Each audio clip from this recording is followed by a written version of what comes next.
There are two incredible films that premiered all the way back in 2023 at the Berlin Film Festival, and they are just now getting released. These films are Music by Schanelec and Samsara by Lois Patiño. I deeply appreciated both for vastly different reasons, but I found that they've been severely under-discussed, brushed aside in the conversation by more inviting arthouse entries released in 2024. These are two works that ask a lot of their audience in their own distinct ways, but are worthy of discussion because of it.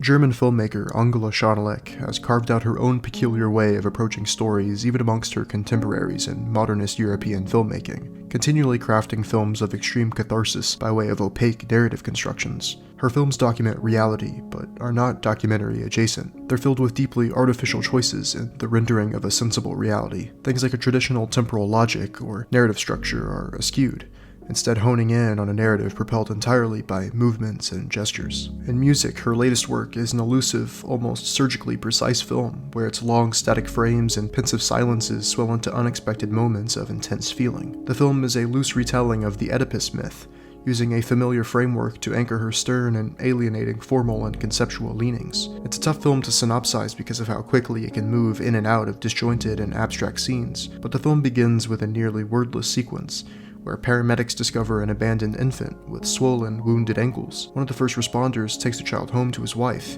and they take the infant in as one of their own. As the adopted mother washes the child's feet in the ocean, Schanelec cuts to a group of teenagers in a car, but it's not until this group of young adults go for a swim that we finally see one of them has the same red, swollen ankles as the abandoned infant from the intro. This character is the baby now fully grown, named John. It's a few minutes after that John has a confrontation with a strange man.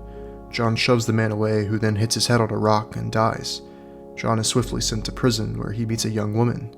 The pair kindle a romance, followed by marriage and children, but they soon learn they are brought together not only by shared passions, but are unknowingly united by a tragedy that will come back to haunt them. As with all Schanelec films, a synopsis does them no justice. Because her films aren't about using easy narrative and character arcs, her interest lies more in a kind of muted spectatorship, using Bressonian techniques in the way her largely static camera observes people, whether from a distance, subsumed by their environment, or in an extreme close-up. And like Bresson, she turns her actors into mannequins of sorts.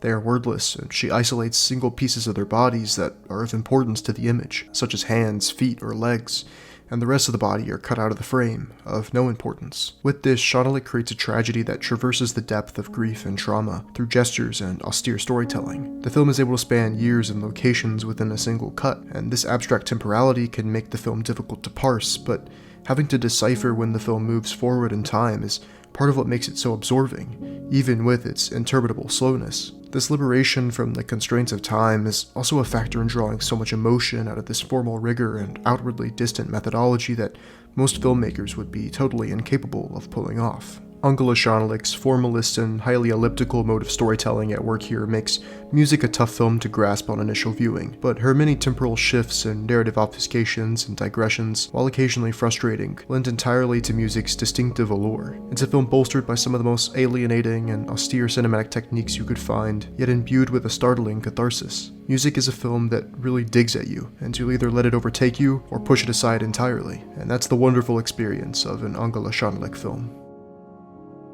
Up until Samsara, I was not familiar with the works of Galician filmmaker Lois Patiño, but now his third feature film has marked his introduction for me, and he is now a director that I will be paying close attention to over the years. His seamless blending of the experimental with the narrative, speaking directly to what I yearn for in contemporary cinema.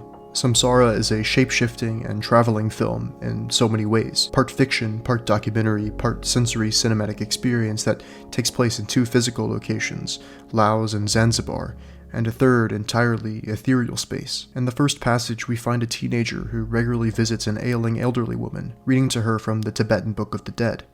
She embraces the text as a guide for rebirth, a way to express her wishes to be reincarnated as an animal. This boy also spends time with Buddhist monks at a local monastery or a nearby waterfall, seeking their advice, listening to rap, and discussing their future aspirations. But it's only until the elderly woman passes on that the film becomes something entirely new, an evolution of cinema as we know it. The midsection of the film arrives with a piece of text that urges us to close our eyes and leave them closed, until we hear nothing but pure silence. What precedes is a 15-minute sound and light interlude, where bursts of flickering lights and effects and a soundscape of dialogue, music, and field recordings are arranged to conjure the mental image of a soul moving from one body to another. Patiño evokes the idea of the invisible and the aesthetics of a liminal space through the language of cinema, a seemingly antithetical notion to the singular experience of viewing moving images. The film goes silent and transports us to the beaches of Zanzibar, where we are then greeted with scenes of a community of Muslim women gathering seaweed from the ocean, foregrounded by moments spent with a wandering baby goat, who eventually becomes the central figure of this third and final passage.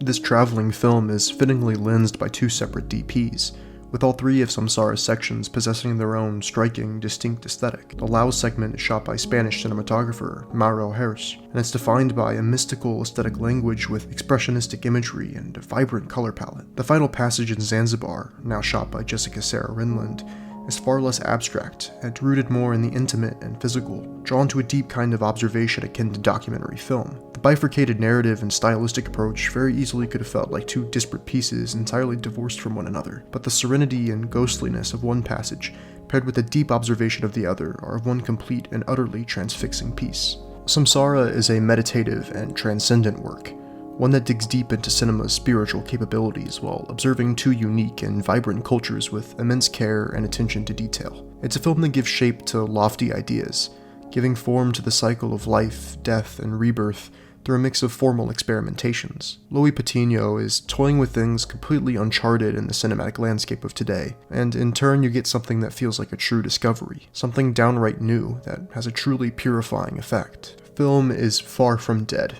because we still have filmmakers like Lois Patiño and Schanelec working outside the established bounds of this truly limitless medium.